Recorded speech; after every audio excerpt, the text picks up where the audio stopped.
Hello students, नमस्कार। आप सभी का स्वागत है हमारे यूट्यूब चैनल एजुकेशन जंक्शन में। मेरा नाम है बच्चा अमृत शर्मा। तो आज इस वीडियो में हम लोग सीखेंगे क्लास 11 में आपने चैप्टर देखा होगा मोशन इन अ प्लेन। तो मोशन इन अ प्लेन में हम लोग सीखते हैं कि वेक्टर एडिशन की टू वेक्टर्स को ऐड करने के लिए कौन कौन से मेथड्स होते हैं। तो आज की इस वीडियो में मैं आपको वेक्टर को कैसे ऐड करते हैं, कितने मेथड्स होते हैं वेक्टर को ऐड करने के लिए, और जब हम लोग वेक्टर एडिशन को बहुत अच्छे से सीख लेंगे तो उसके बाद हम उसका रिजल्टेंट निकालेंगे, उसके बाद हम उसकी क्या निकालेंगे, एंगल को निकालेंगे। वीडियो स्टार्ट करने से पहले मेरा स्टूडेंट्स वादा है आप सभी से, आप मेरी इस वीडियो को बहुत एंजॉय करेंगे, बहुत बहुत मजा आएगा आपको हमारी इस क्लास में। तो बिना किसी तरीके इस वीडियो को शुरू करते हैं। जैसा कि आपका टॉपिक समझ गए हो कि इस बार हम लोग इस वीडियो में वेक्टर एडिशन को सीखेंगे कि टू वेक्टर्स को ऐड करने के लिए बेसिकली कितने मेथड्स होते हैं। उसके बाद जैसे हम इनको सीख लेंगे फिर हम इसमें रिजल्टेंट देखेंगे कि रिजल्टेंट जो होता है वो कैसे इन वेक्टर का निकलता है। उसके बाद हम इनका एंगल निकालेंगे कि एंगल कैसे निकलता है। तो बेसिकली हम इसमें कुछ 3 से 4 टॉपिक्स हम इस वीडियो में कवर करने जा रहे हैं। बहुत सिंपल और बहुत शुद्ध भाषा में मैं आपको बताऊंगा, जिससे कि आप बहुत इजीली सीख भी जाएंगे। तो बिना किसी तरीके इस वीडियो को शुरू करते हैं। जैसे कि आपने देखा होगा कि एडिशन में आपके रियल लाइफ एग्जांपल के जरिए मैं आपको समझाने का प्रयास करता हूं कि जैसे मान लो अगर आपको 25 और 25 को जोड़ना है तो आप यहां पर लिखोगे 25 और नीचे लिखोगे 25। तो आप क्या करोगे भाई कि 1 को 1 से जोड़ दोगे, 10 को 10 से जोड़ दोगे कि नहीं। या फिर मान लीजिए आपको 15 में 5 को जोड़ना है तो आप ऐसे अपने उंगली पर काउंट करके आप कर सकते हैं। आप कहते हैं सर आप ये क्या बता रहे हैं, तो जरा थोड़ा ध्यान से सुनो। एक आपने और सुना होगा कि जो आपके मोबाइल लाइफ में जो चल रहा होगा ट्रेंडिंग में, क्या आपने जोड़ा कि 16 plus 25 plus 400 plus 500 plus 600 plus 1000 और आंसर सेम आ रहा है। तो खैर ये सब चीजें उस तरीके होते हैं। ऐसे ही वेक्टर को ऐड करने के लिए बेटा 2 तरीके होते हैं वेक्टर एडिशन के लिए। मतलब अगर हमें 2 वेक्टर को ऐड करना है तो उसके लिए बेसिकली हमें 2 मेथड्स को अप्लाई करना होगा। पहला होता है triangle law of vector addition, दूसरा होता है parallelogram law of vector addition. Sorry, कि अगर हमें 2 वेक्टर को जोड़ना है तो उसके लिए हमें triangle law of vector addition होता है और एक होता है पैरेललोग्राम लॉ। इसको ट्रायंगल लॉ पैरेललोग्राम लॉ भी बोल सकते हैं। तो अब बात करते हैं कि ये triangle law of vector addition और ये parallelogram law of vector addition ये होता क्या है। तो हम सबसे पहले आपको ट्रायंगल लॉ समझाते हैं आपकी लैंग्वेज में। मान लीजिए आप ये बहुत अच्छे से जानते हैं क्लास 11 में कि ट्रायंगल को बनाने के लिए 3 साइडें चाहिए होती है। बोलो हाँ। तो अगर बच्चे मेरे पास 2 साइडें हमें कहीं से मिल जाएं, अगर हमारे पास 2 साइडें कहीं से हैं, तो अगर हम कहीं से तीसरी वाली साइड ढूंढ लें तो बताओ जो तीसरी वाली साइड होगी वो हमारे ट्रायंगल को कंप्लीट कर देगी, बोलो नहीं कर देगी। जाहिर सी बात है, अगर हमें कहीं से 2 साइडें मिल जाए तो जो तीसरी वाली साइड होगी वही हमें रिजल्टेंट देगी और वही हमारी जो तीसरी वाली साइड होगी वही ट्रायंगल को कंप्लीट कर देगी। तो यही है बिल्कुल same triangle law of vector addition. अब इसमें होता क्या है, तो triangle law of vector addition में क्या होता है कि अगर हम किसी 2 वेक्टर को हेड टू टेल या फिर टेल टू हेड, अगर हम किसी 2 वेक्टर को हेड से टेल को मिला दें या फिर टेल से हेड को मिला दें तो क्या होगा, उसके बाद जो उसकी थर्ड साइड है वो हमें क्या देगी, रिजल्टेंट ऑफ दीज 2 वेक्टर्स। वही मैंने लिखा हुआ है कि to add 2 vectors we have to join the vectors from head to tail और tail to head, then the third side will give the resultant of these 2 vectors. अगर हमारे पास 2 side हैं और अगर जो तीसरी वाली साइड है वो हमें क्या देगी, रिजल्टेंट देगी उन दोनों वेक्टर का। मैं आपको एक एग्जांपल से समझाता हूं। जैसे मान लीजिए एक वेक्टर मेरे पास ये है वेक्टर ए और एक मेरे पास वेक्टर ये वाला है वेक्टर बी। बताओ देख रहे हो ना कि अगर हमारे पास ये 2 वेक्टर है, एक वेक्टर ए और एक वेक्टर बी। एक बात मैं आपको बता दूं कि अगर कोई भी पैरेलल वेक्टर है तो उस पैरेलल वेक्टर को हम शिफ्ट कर सकते हैं विदाउट चेंज। तो जो पैरेलल वेक्टर होते हैं वो शिफ्ट हो सकते हैं विदाउट चेंज। समझ में आया कि अगर आपके पास कोई पैरेलल वेक्टर है तो आप उसको कहीं पर भी शिफ्ट कर सकते हैं, उसमें कोई कहीं से भी चेंज नहीं आएगा। तो मेरे पास एक वेक्टर ये है, एक वेक्टर बी है। तो अगर हमारे पास कोई तीसरी साइड आ जाए तो जो थर्ड साइड होगी वही उसका क्या होगा, रिजल्टेंट होगा। तो अगर हम इसको triangle law of vector addition के जरिए अगर मैं आपको इसको बना के दिखाऊं तो देखिए ये एक वेक्टर हो गया वेक्टर ए। तो जो ये इसकी पोजीशन होती है ये होता है बच्चे टेल और ये होता है बेटा हेड। तो बताओ ये जो दूसरा वेक्टर भी होगा तो अगर हम इसके हिसाब से लगाएं हेड टू टेल या फिर किसके हिसाब से लगाएं टेल टू हेड, तो बताओ ये कुछ इस प्रकार से ऐसे करके आएगा कि नहीं आएगा, बोलो। देखो ना, ये टेल है, ये हेड है, फिर ये क्या है, टेल है, हेड है। देखो बिल्कुल इससे मिल रहा है कि नहीं मिल रहा है, हेड टू टेल और टेल टू हेड। कैसे भी आप जोड़ सकते हैं। तो बेटा जो तीसरी वाली साइड होगी वो हमें क्या देगी, रिजल्टेंट ऑफ दीज 2 वेक्टर्स। ठीक है ना। तो ये मैंने लिखा हुआ है कि to add 2 vectors we have to join the vectors from head to tail or tail to head, and the third side will give the resultant of these 2 vectors। अगर हमारे पास 2 साइडें दे रखी है और अगर हमें वो तीसरी साइड मिल जाए तो वो तीसरी साइड रिजल्टेंट का भी काम करेगी और जो तीसरी साइड होगी वो हमारे जो ट्रायंगल को क्या करेगी, कंप्लीट भी करेगी। बताओ क्या दिक्कत है। बिल्कुल शुद्ध भाषा में, मैंने आपकी भाषा में जो आप प्रैक्टिकल लाइफ अनुभव करते हो कि ट्रायंगल में 3 साइडें होती हैं, अगर 2 साइडें मिल जाए तो जो तीसरी साइड अगर हमें कहीं से प्राप्त हो जाए तो जो तीसरी साइड होगी वो रिजल्टेंट का भी काम करेगी और जो तीसरी साइड होगी वो हमारे ट्रायंगल को कंप्लीट भी कर देगी। बताओ triangle law of vector addition मैंने आपको छुट्टियों में सिखा दिया। अब ऐसे सिमिलरली बेटा बात करते हैं parallelogram law of vector addition. अब बताओ कि जो पैरेललोग्राम होता है, क्या पैरेललोग्राम फोर साइड से मिलकर बनता है और पैरेललोग्राम की जो अपोजिट साइड्स होती है वो पैरेलल होती है कि नहीं होती है? तो अब ध्यान से सुनो कि अगर हमें parallelogram law of vector addition को बनाना है, अगर parallel law of vector addition को सीखना है, एक चीज और, अगर हम triangle law of vector addition या फिर पैरेललोग्राम वेक्टर एडिशन पर न्यूमेरिकल सॉल्व करते हैं तो दोनों से आंसर एक ही आता है, बात एक ही होती है। तो मैं इसको पढ़ के दिखाता हूं आपको। According to this law, to head two vectors, अगर मैं दो वेक्टर को जोड़ना है तो हम क्या करेंगे? To join the vectors from head to head, तुम उसको हेड को हेड से जोड़ेंगे या फिर टेल को टेल से जोड़ेंगे, तो जो उसका डायगोनल होगा वो हमें क्या देगा? रिजल्टेंट देगा। उन दो वेक्टर का समझाते हैं। वैसे मान लीजिए एक वेक्टर आपके सामने बेटा ए वेक्टर ये है और एक वेक्टर आपके सामने बी वेक्टर कुछ इस प्रकार से है। बताओ क्लियर हो गया होगा? तो यहां पर अगर हम इसको बेटा बनाने का प्रयास करें तो बताओ जो वेक्टर ए है वो कुछ इस प्रकार से लगेगा। अगर मैं इस वेक्टर को यहां पर लगा दूं, हम बना तब भी सकते हैं। तो बताओ अगर पैरेललोग्राम बनता है तो ऐसे करके बनता है ऐसे करके बनता है, तो बताओ ये कुछ इस प्रकार से बनेगा। बताओ हेड टू हेड और टेल टू टेल में बोलो, देखो बनेगा कि नहीं बनेगा? भाई पैरेललोग्राम में ऐसे बनता है, अपोजिट साइड पैरेलल होती है। If we join two vectors from head to head or tail to tail, then the diagonal will give the resultant of these two vector। इसमें क्या था? इसमें जो तीसरी साइड थी वो रिजल्टेंट थी, इसमें जो डायगोनल है वो रिजल्टेंट होगा। तो अगर मैं इसके यहां पर एक पैरेलल साइड को कुछ इस प्रकार से बेटा खींचूं ऐसे, और यहां पर मैं इसको इस प्रकार से ऐसे ज्वाइन करूं, तो बताओ ये पैरेललोग्राम बन गया कि नहीं बन गया? देखो ये पैरेललोग्राम में चार साइड हो गई, तो ये जो डायगोनल होगा ये हमें उसका बेटा क्या देगा? Resultant of these two vectors. तो यहां पर भी एक वेक्टर आर है, वेक्टर बी है, तो वेक्टर आर बराबर क्या हो जाएगा? Vector A plus vector B. तो बताओ समझ में आ गया? तो अगर हमें कोई तीसरी साइड मिल जाती है और वो तीसरी साइड रिजल्टेंट है तो वो हमें ट्रायंगल लॉ देगी, और अगर हमें उसके डायगोनल अगर हमें प्राप्त होते हैं तो डायगोनल में क्या होगा? पैरेललोग्राम लॉ कि दो वेक्टर हैं तो जो उनका जो डायगोनल होगा वो हमें क्या देगा? रिजल्टेंट देगा उन दोनों वेक्टर का। तो ये था triangle law of vector addition, ये था parallelogram law of vector addition. देखो मैंने आपको अपनी भाषा में सिखा दिया है कि जो पैरेललोग्राम होता है उनके अपोजिट साइड पैरेलल होते हैं, तो हमें उसको इस तरह के जोड़ना होगा। तो यहाँ पर हमने अगर इसको डॉटेड बना दिया तो ये जो डायगोनल होगा, ये वाला डायगोनल, यही हमें क्या देगा? रिजल्टेंट देगा उन दोनों वेक्टर का। तो इस हिसाब से बच्चों ये सिर्फ सा ट्रायंगल लॉ है। हम यहां पर भी देखो लिख सकते हैं कि वेक्टर आर बराबर क्या होता है? Vector A plus vector B. हम इन दोनों बात को यहां पर भी लिख सकते हैं, बात एक ही है। चाहे देखो, चाहे कान को ऐसे पकड़ो चाहे कान को ऐसे पकड़ो, बात एक ही है, ठीक है ना? तो इसलिए ऐसे ही लगभग अगर आप ट्रायंगल लॉ लगा रहे हैं, आप पैरेललोग्राम लॉ लगा रहे हैं न्यूमेरिकल्स को सॉल्व करते वक्त, तो आंसर क्या आएगा बच्चा? सेम आएगा, कोई उसमें दिक्कत नहीं है। तो आई होप आप triangle law of parallelogram law को बहुत आसानी से सीख भी गए होंगे। अगर ट्रायंगल लॉ को आपको सीखना है तो दो साइड जो तीसरी वाली साइड होगी वो रिजल्टेंट होगी। पैरेललोग्राम लॉ में क्या है कि जो डायगोनल होगा वो हमें क्या देगा? रिजल्टेंट देगा। पैरेललोग्राम लॉ में डायगोनल और फिर ट्रायंगल लॉ में third side will give the resultant of these two vectors. So we can say that vector R बराबर vector A plus vector B, and in parallelogram law of vector addition we can easily say vector R बराबर vector A plus vector B. तो I hope आपको समझ में आ गया होगा triangle law of vector addition and parallelogram law of vector addition. अब इस वक्त हम लोग स्टार्ट करते हैं दूसरे टॉपिक पर, जिसका नाम है magnitude of resultant vector R. जैसा कि अब आप समझ गए होंगे कि ये जो वेक्टर आर आपके सामने लिखा है ये क्या है? रिजल्टेंट है उन दोनों वेक्टर का, वेक्टर ए और वेक्टर बी का। ट्रायंगल लॉ में मैंने आपको बताया कि जो तीसरी साइड अगर होगी तो वो उसका रिजल्टेंट देगी उन दोनों वेक्टर का। अगर हमें तीसरी साइड मिल जाएगी तो हमारे तो ट्रायंगल को कंप्लीट कर देगी। सिमिलरली अगर बेटा पैरेललोग्राम की बात करें तो पैरेललोग्राम में डायगोनल जो होगा वो हमें रिजल्टेंट देगा उन दोनों वेक्टर का। तो यहां पर हम आपको पहले से बता दें, और जो हम ये वर्ड बोलने जा रहे हैं अब, ये हम अक्सर 3 से 4 बार आपको बोलेंगे कि अगर हम जो वेक्टर आर निकाल रहे हैं अभी हम सिर्फ उसका मैग्नीट्यूड निकालेंगे। अभी हम उसका क्या निकालेंगे? मैग्नीट्यूड निकालेंगे। अभी हम उसका डायरेक्शन नहीं निकालेंगे, तो हम इसके ऊपर वेक्टर नहीं लगाएंगे। समझ में आया आपको? इसको हम ट्रायंगल लॉ से भी निकाल सकते हैं, इसको हम पैरेललोग्राम लॉ से भी निकाल सकते हैं। तो मैं आपको एक बढ़िया सा डायग्राम बना के दिखाता हूं विद लेबलिंग। जैसे यहां पर अगर मैं एक वेक्टर ए को बनाऊं बढ़िया सा, देखो एक मैंने वेक्टर ए को बना दिया, ठीक। तो अगर हम यहां पर एक ट्रायंगल लॉ लगाएंगे तो बताओ ट्रायंगल लॉ में कुछ इस प्रकार से बताओ होगा।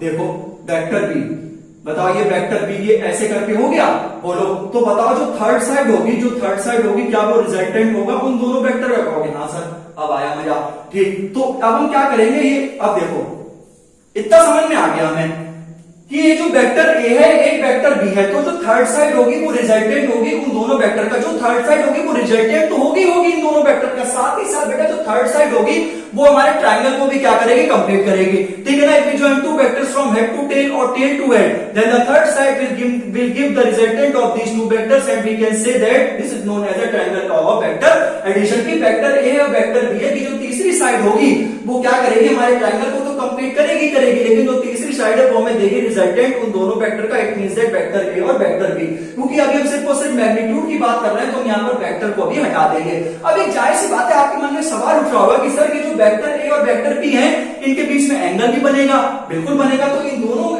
वेक्टर के बीच में जो एंगल बनेगा उसको हम कहेंगे बेटा थीटा, उसको हम क्या कहेंगे, थीटा कहेंगे। Theta is the angle between vector A and vector B. अब इसका एक प्यारा सा नाम दे दो, इसको कह दो पी, इसको कह दो क्यू, इसको कह दो एम, इसको कह दो एन। यहां पर ये क्या है बेटा 90 डिग्री। ये बताओ इस डायग्राम में क्या कोई दिक्कत है? अच्छा इतना तो ट्रायंगल ऑफ वेक्टर एडिशन तो है, इसको बड़ा भी बना सकते हैं। तो यहां पर बताओ एक वेक्टर और वेक्टर बीच में कोई एंगल होगा, वो ये एंगल क्या है, थीटा है। अब यहां पर आप एक चीज देखो, अगर यहां पर दो राइट एंगल ट्रायंगल बन रहे हैं, हम लिखेंगे कि हम कौन सा यूज कर रहे हैं, हमने आपसे क्या किया, डेरिवेशन तो हल्के यहां से सीखेंगे।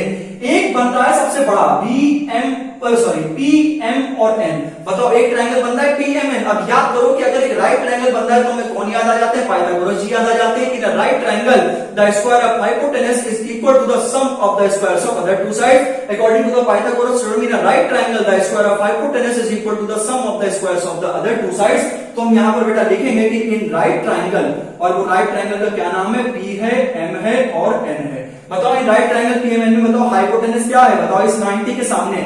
अरे भाई अच्छा एक बात बता दो हमें कि आपको ये तो पता है ना कि हम लोग हाइपोटेनस को कैसे पहचानेंगे, परपेंडिकुलर को कैसे पहचानेंगे, बेस को कैसे पहचानेंगे। अच्छा अगर कोई एक ऐसी ट्रिक अगर हमें मिल जाए कि हाइपोटेनस और परपेंडिकुलर बेस हमें पता लग जाए और हमारा कभी जीवन में गलत ना हो, तो मैंने ट्रिग्नोमेट्री का चैप्टर 15 से 20 मिनट में मैंने वन शॉट में कंप्लीट करके रखा। उसमें मैंने आपको फुल एक रोड मैप दिया है कि हम कैसे परपेंडिकुलर, कैसे बेस, कैसे हाइपोटेनस को पहचानेंगे। उस वीडियो का लिंक डिस्क्रिप्शन बॉक्स में मिलेगा, उसको देखना जाके वहां से। तो बताओ यहां से अगर हम लिखें कि पी एम का होल स्क्वायर, मतलब खुद आप देख सकते हैं कि हाइपोटेनस का square is equal to perpendicular square. देख सकते हैं आप यहां पर ये जो परपेंडिकुलर स्क्वायर है ये क्या है बेटा, एम एन का होल स्क्वायर, और जो यहां पर बेस है वो क्या है बच्चे, पी एम का होल ऑफ स्क्वायर। ठीक है, इसको आप आगे पीछे भी लिख सकते हैं, यहां पर पी एम पहले भी लिख सकते हैं। बताओ ठीक, hypotenuse square is equal to perpendicular square plus base square. आप जरा खुद देखो जो पी एम है, बताओ जो पी एम है वो आर दे रखा है, बोलो आर दे रखा है, तो यहां पर हम क्या लिखेंगे, आर का स्क्वायर लिखेंगे। अब आप कहेंगे सर आपने वेक्टर क्यों नहीं लगाया, मैंने क्या कहा, मैंने क्या किया, हम सिर्फ और सिर्फ इसमें मैग्नीट्यूड की बात कर रहे हैं तो हम सिर्फ और सिर्फ आर यहां पर लिखेंगे। ठीक, हम इसको पीएम को पहले लिखेंगे। देखो पीएम, देखो पी और एम, बताओ जो पीएम है ना, अब जरा यहाँ पर फर्स्ट क्लास का रूल लगाओ। देखो जो पीएम है तो बताओ पीएम को लिख सकते हैं, बोलो पी क्यू प्लस क्यू है, बोलो लिख सकते हैं कि नहीं लिख सकते हैं, बताओ। ये मैंने ऐसे एरो करके दिखा दिया, देखो ना भाई मेरे, देखो पी एम है, ये बड़ी साइड है, क्या हम इसको दो टुकड़ों में लिख सकते हैं, P Q plus Q M, तो which is equal to P M. अच्छा हम एम एन को कुछ लिख सकते हैं, अभी हमें नहीं दिखाई दे रहा, तो अभी हम इसको कुछ भी नहीं लिख सकते हैं। तो यहाँ पर बेटा हो जाएगा एम एन का होल ऑफ स्क्वायर। तो यहाँ पर आर स्क्वायर देखो, अच्छा अब देखो यहां पर अगर ये यहां पर लिखा हुआ है P Q plus Q M, तो देखो पी क्यू क्या है, पी क्यू यहां पर है वेक्टर ए, तो हम यहां पर ए लिखेंगे, तो ए प्लस क्यू एम का होल स्क्वायर, और यहां पर हम लिखेंगे मेरे भाई एम एन का होल ऑफ स्क्वायर। आप खुद बेटा डायग्राम में देख सकते हैं कि यहां पर जो पी क्यू है, पी क्यू की वैल्यू क्या है, ये है वेक्टर है, और क्यू एम की वैल्यू कुछ नहीं है, तो हम यहां पर इसको क्यू एम ही लिखेंगे। अब यहां से हमें एक चीज पता लगती है, वो हमें ये चीज पता लगती है कि अगर हमें क्यू एम और पी एम की वैल्यू पता लग जाए तो हम कैसे भी करके निकाल सकते हैं। तो यहां पर हम पहले देखेंगे, अब हम इस छोटे वाले ट्रायंगल में फॉर्मूले लगाएंगे। यहां पर हम लिखेंगे कि इन राइट ट्रायंगल, यहां पर लिखेंगे छोटा वाला ट्रायंगल में in right triangle Q M N, तो यहां पर हम क्यू एम एन में साइन थीटा और कॉस थीटा की वैल्यू निकालेंगे। तो बताओ देखो पहले हम निकालेंगे कॉस थीटा। कॉस थीटा क्या होता है भाई मेरे, बेस अपॉन हाइपोटेनस होता है। अच्छा जो जिस एंगल से थीटा, मतलब जिस साइड से थीटा अटैच हो कोई बेस हो जाता है। देखो यहाँ पर बेस क्या है, बेस देखो क्यू एम है, अरे देखो ना बेस क्या है, क्यू एम है, तो यहाँ पर लिखो क्यू एम, और हाइपोटेनस देखो कितना है, हाइपोटेनस 90 के सामने बी वेक्टर। अब देखो ये वाला ट्रायंगल बच्चे ले रहे हैं क्यू एम एन, अब हमें पी एम एन से कोई मतलब नहीं। हमने आपसे क्या कहा, सबसे पहले बड़े ट्रायंगल में लगाएंगे पी एम एन में, फिर लगाएंगे छोटे वाले ट्रायंगल में क्यू एम एन में। तो सबसे पहले कॉस थीटा निकालेंगे, देखो बेस ये, हाइपोटेनस क्या है, बी है, तो बताओ अगर हम क्यू एम की बात करें तो कितना आ जाएगा, बोलो बी कॉस थीटा आ जाएगा। बताओ सही है कि नहीं सही है। अब हम निकालेंगे, यहीं पर से मैं निकाल लेता हूं यहाँ पर साइन थीटा। साइन थीटा बेटा क्या होता है, परपेंडिकुलर अपॉन हाइपोटेनस। अब देखो यहाँ पर जो परपेंडिकुलर है वो क्या है, परपेंडिकुलर mn है, और हाइपोटेनस मुझे लगता है कि b है। तो बताओ mn की वैल्यू क्या आ जाएगी, b साइन थीटा आ जाएगी। अब जरा एक बात आप जरा इक्वेशन नंबर 1 में देखें, क्या हमें qm और mn की वैल्यू चाहिए थी। देखो क्या हमें qm और mn की वैल्यू चाहिए थे, मिल गई। अब हम इसको वैल्यू को रख देंगे और हमारा r का जो आंसर है वो क्या है, आ जाएगा। मैं आपको रख के दिखाता हूं। देखो अगर यहाँ पर आर स्क्वायर हम रखेंगे तो a ऐसे ही प्लस QM देखो ये लिखा b cos थीटा का whole square, b cos theta का होल स्क्वायर। देखो मैंने ऐसे करके लगा दिया, प्लस mn को निकाला मैंने, b sin थीटा का होल स्क्वायर। बस इसको सॉल्व कर लो, क्या सही है, ये आंसर है। देखो मेरा मानना है बेटा, फिजिक्स में जो डेरिवेशंस होते हैं उनको अगर हम पहली बार पढ़ रहे हैं, या जो पहली बार आपको टीचर पढ़ा रहे हैं, उसमें आपको अगर एक बात उनको 10 बार भी बतानी पड़े तो बिल्कुल बताना चाहिए। और मैं इसको इसलिए हल्के हाथ से लगा रहा हूं। वैसे मुझे इस टॉपिक को कवर करने में मुझे 10 मिनट से ज्यादा नहीं लगेंगे इन तीनों को पढ़ा। 10 मिनट मैंने बेटा बहुत कह दिया। अगर मैं बहुत स्पीड से पढ़ाऊंगा तो 4 से 5 मिनट में मैं एक स्लाइड में इसको उड़ा सकता हूं, लेकिन मैं इसलिए ऐसा कर रहा हूं ताकि आप अच्छे से सीखे। टाइम भले लगे कोई बात नहीं। अब इसको आगे सॉल्व कर लो। R square is equal to, देखो a plus B whole square क्या होता है, a square plus B square plus 2ab। तो यहां पर a square plus B square plus में 2ab, तो ये हो जाएगा 2ab cos थीटा, और यहां पर ये क्या हो जाएगा, b square sine square theta. एक भी स्टेप को मिस नहीं करेंगे, सारे स्टेप सीखेंगे तभी सीखेंगे। अब देखो यहां पर बेटा आर स्क्वायर ऐसे ही रहा, a स्क्वायर को मैंने ऐसे लिख दिया। देखो b square cos square theta, b square sine square theta, इसे एक तरफ लिखते हैं। वैसे मैं यहां से भी कॉमन ले सकता हूं, कोई दिक्कत नहीं है, लेकिन तब भी खैर। प्लस में बेटा हो जाएगा 2ab cos थीटा। अब देखो यहां पर से क्या b स्क्वायर और b स्क्वायर कॉमन मिल रहे हैं कि नहीं मिल रहे हैं, तो बताओ a square is equal to R square is equal to a square. यहां से b स्क्वायर कॉमन लो, अंदर बचेगा बेटा साइन स्क्वायर थीटा, प्लस में बचेगा cos square theta, and plus में बचेगा 2ab cos में थीटा। तो अब देखो sine square theta plus cos square theta कितना होता है, 1 होता है। तो आर स्क्वायर की वैल्यू आ जाएगी a square plus B square, और प्लस में आ जाएगा 2ab cos थीटा। अगर हम r की वैल्यू को निकालना चाहते हैं तो r की वैल्यू आप यहां पर क्या लगा दें, under root a square plus B square plus 2ab cos theta. तो बहुत बहुत मुबारक हो, बहुत बहुत शुभकामनाएं। यहां पर जो r है वो क्या आ गया है, मैग्नीट्यूड आ गया है।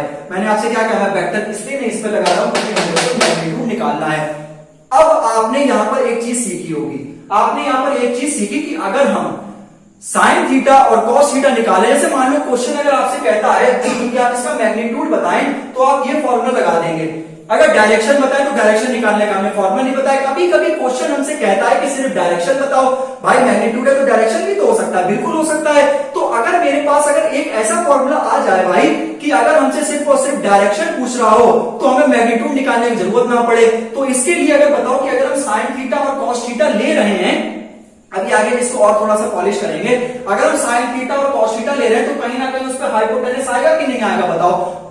कॉस थीटा क्या होता है, base upon hypotenuse, sine theta क्या होता है, परपेंडिकुलर अपॉन हाइपोटेनस। तो दोनों में हाइपोटेनस आ रहा है, इसका मतलब दोनों में वेक्टर आर आ रहा है, साइन में भी आ रहा है कॉस में भी आ रहा है। तो हम एक ऐसा ट्रिग्नोमेट्रिक रेशियो लगाएंगे जो हमें एंगल तो बताए साथ ही साथ उसमें मैग्नीट्यूड ना आए, वेक्टर आर ना आए। तो उसके लिए कौन सा बचा, tan मतलब tan थीटा मतलब tan अल्फा। हम अभी हम आपको थोड़ी देर में बताएंगे। अभी से थोड़ा सा रिकैप आपको जो है याद दिला रहा है कि हम एक ऐसा रेशियो लगाएंगे जिसमें कि जो क्या है, हाइपोटेनस ना आए, वेक्टर आर ना आए। तो उसके लिए हम इसमें एक नेक्स्ट स्लाइड पर हम चलेंगे, तो वहां पर हम पढ़ेंगे जो उसका एंगल है, ठीक है, एंगल और वेक्टर आर की। जो वेक्टर आर के लिए अगर हम एंगल निकालते हैं, डायग्राम जस्ट सेम रहेगा, डायग्राम में कोई चेंज नहीं होगा। थोड़ा सा हम आपको इसमें बताएंगे, इसके बाद ये कंप्लीट हो जाएगा। अब आप इसको ऐसे लिख लें। और ये सिर्फ मैंने आपको बताया ही नहीं है, ये आपके एग्जामिनेशन में, हाफ ईयरली में, प्री बोर्ड में, एनुअल एग्जामिनेशन में इसका प्रूफ करने के लिए आता है, मैग्नीट्यूड का भी और जो डायरेक्शन आप निकालेंगे उसका भी।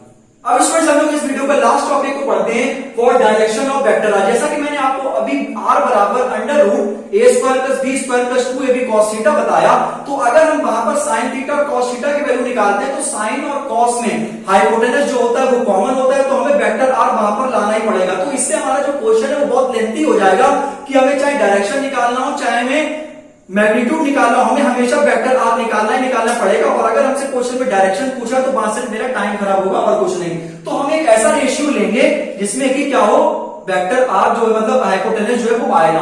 तो यहाँ पर हम एक एंगल लेंगे, उस एंगल का बेटा नाम होगा अल्फा। उस एंगल का क्या नाम होगा? अल्फा नाम होगा। अब हम साइन थीटा और कॉस थीटा क्यों नहीं लगाएंगे? अगर हम साइन थीटा और कॉस थीटा लगाएंगे तो हाइपोटेनस उसमें वेक्टर आर ऑलरेडी आ जाएगा, तो इसलिए मैं क्या लगाऊंगा? tan अल्फा लगाऊंगा। तो tan अल्फा बेटा क्या होता है? परपेंडिकुलर अपॉन में बेस होता है। बोलो, जो tan अल्फा होता है वो क्या होता है? Perpendicular upon base. आप क्लास 10 से पढ़ते चले आ रहे हैं। तो tan अल्फा में अगर हम बात करें परपेंडिकुलर की, देखो तो बताओ, अगर परपेंडिकुलर की अगर हम इसमें बात करें तो देखो परपेंडिकुलर यहां पर क्या है? परपेंडिकुलर देखो यही तो है, तो mn बताओ, तो परपेंडिकुलर तो mn हो जाएगा। बोलो, परपेंडिकुलर हो जाएगा कि mn नहीं हो जाएगा? देखो इस पूरे वाले ट्रायंगल, बड़े वाले ट्रायंगल में जरा ध्यान दो। देखो tan थीटा में जो pmn में जो परपेंडिकुलर है, क्या वो mn होगा कि नहीं होगा? बताओ, बिल्कुल होगा। और जो बेस होगा वो pm होगा। मैंने आपसे क्या कहा? मतलब इस pm साइड से अल्फा एंगल अटैच है, इस pm साइड से अल्फा एंगल अटैच है, और जिस साइड से एंगल अटैच होता है उसी को बेस कहा जाता है। तो यहाँ पर जो बेस होगा वो क्या हो जाएगा बच्चे? pm हो जाएगा। बताओ, बिल्कुल सही है कि नहीं है? बताओ, pm यहाँ पर सही है? बताओ, अभी मैंने थोड़ी देर पहले आपको mn की वैल्यू क्या बताई थी? बोलो, b sin थीटा बताई थी कि नहीं बताई थी? पन्ना एक पन्ना पढ़ दो तो लिखा होगा। तो बताओ, जो tan अल्फा है, तो बताओ जो mn की वैल्यू है वो क्या आ जाएगी बेटा? b sin थीटा आ जाएगी। ठीक है ना? अब बताओ, देखो क्या pm को हम लिख सकते हैं pq प्लस qm? देखो, तो इसे लिख सकते हैं pq प्लस qm। जरा देखो, जो बड़ी वाली साइड है, क्या हम उसे pm को pq प्लस qm नहीं लिख सकते? अब देखो, pq की वैल्यू क्या है? वेक्टर a, qm की वैल्यू क्या है? b cos theta. तो pm की वैल्यू हो जाएगी वेक्टर मतलब a plus b cos theta. तो यहाँ पर हम डायरेक्ट भी लिख सकते थे, डायरेक्ट भी लिख सकते थे, कोई प्रॉब्लम नहीं। तो यहाँ पर b sin थीटा और अपॉन में क्या हो जाएगा? a plus b cos theta. तो ये तो आ गया है tan अल्फा की वैल्यू। अगर आप अल्फा की वैल्यू निकालना चाहते हैं तो it means that tan inverse ये आ जाएगा b sin थीटा और अपॉन में क्या आ जाएगा? a plus b cos theta. बहुत बहुत शुभकामनाएं, बहुत बहुत मुबारक हो। तो ये जो है ये डायरेक्शन आ गया है। तो अगर कभी भी आपको मैग्नीट्यूड वगैरह ना निकालना हो तो सिर्फ क्वेश्चन डायरेक्शन का पूछे तो आप ये फॉर्मूला बहुत आसानी से लगा सकते हैं। और अगर आप इसको एक बार प्रैक्टिस कर लें तो आप अपने जीवन में कभी नहीं भूलेंगे। आप चाहे यहाँ पे इसको mn की वैल्यू भी लिख सकते हैं, क्या है? b sin theta. और ये सिर्फ आई नहीं है, मैंने आपको निकाल के दिखाई है, प्रूफ करके दिखाई है। तो आज हमने इस वीडियो से क्या सीखा? वेक्टर एडिशन को सीखा, triangle law of vector addition, parallelogram law of vector addition, फिर हमने r की वैल्यू निकालना सीखी, फिर हमने जो उसका डायरेक्शन होता है अल्फा की वैल्यू भी हमने इसमें tan अल्फा भी निकाला। तो इसी के साथ स्टूडेंट्स इसमें इस वीडियो में इतना ही। एक बार बेटा कमेंट करके जरूर बताओ कि आपने हमारे इस वीडियो से क्या सीखा, आपको हमारा एक्सप्लेनेशन कैसा लगा। एक प्यारा सा कमेंट करके बताएं जिससे मुझे भी मोटिवेशन मिल सके। इसी प्रकार से स्टूडेंट मिलते हैं नेक्स्ट वीडियो में। तब तक के लिए अपना ध्यान रखें। Take care, bye bye and love you all. और इसी के साथ ही साथ आप सभी बच्चों को रक्षाबंधन की हार्दिक शुभकामनाएं। खूब खूब पढ़ाई करो, खूब खूब आगे बढ़ो, खूब तरक्की करो, अपना और अपने माँ बाप का नाम रोशन करो। गॉड